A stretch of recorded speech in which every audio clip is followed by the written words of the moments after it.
ಮಾಜಿ ಸಚಿವನ ಪುತ್ರನಿಂದ ಅತ್ಯಾಚಾರ ಆರೋಪ, ಮದುವೆಯಾಗುವುದಾಗಿ ನಂಬಿಸಿ ಮೋಸ. ಮಾಜಿ ಸಚಿವ ಪ್ರಭು ಚೌಹಾಣ್ ಪುತ್ರನಿಂದ ಮೋಸ. ಬೀದರ್ನ ಬಿಜೆಪಿ ಮಾಜಿ ಸಚಿವ ಪ್ರಭು ಚೌಹಾಣ್ ಸಂತ್ರಸ್ತೆ ಯುವತಿ ಮಹಿಳಾ ಆಯೋಗಕ್ಕೆ ದೂರು, ಎಸ್ಪಿಗೆ ದೂರು ಕೊಡುವ ಸಾಧ್ಯತೆ. ಮದುವೆಯಾಗುವುದಾಗಿ ನಂಬಿಸಿ ಅತ್ಯಾಚಾರ ಎಸಗಿರುವ ಆರೋಪ ಮಾಜಿ ಸಚಿವನ ಪುತ್ರನ ಮೇಲೆ ಕೇಳಿಬಂದಿದೆ.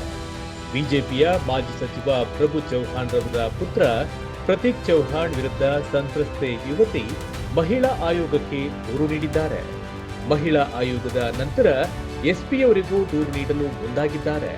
ಎಸ್ಪಿ ಪ್ರದೀಪ್ ಗುಂಡೆಗೆ ದೂರು ನೀಡಲು ಮುಂದಾಗಿದ್ದು, ಸಂತ್ರಸ್ತೆ ಯುವತಿ ಕಾನೂನಿನ ನೆರವು ಪಡೆಯಲು ಮುಂದಾಗಿದ್ದಾರೆ. ಇಲ್ಲಿಯವರೆಗೂ ಮಾಜಿ ಸಚಿವ ಪ್ರಭು ಚೌಹಾಣ್ ರವರು ಯಾವುದೇ ಹೇಳಿಕೆಗಳನ್ನ ನೀಡದೇ ಇರುವುದು ಕ್ಷೇತ್ರದ ಜನರ ಆಕ್ರೋಶಕ್ಕೆ ಕಾರಣವಾಗಿದೆ.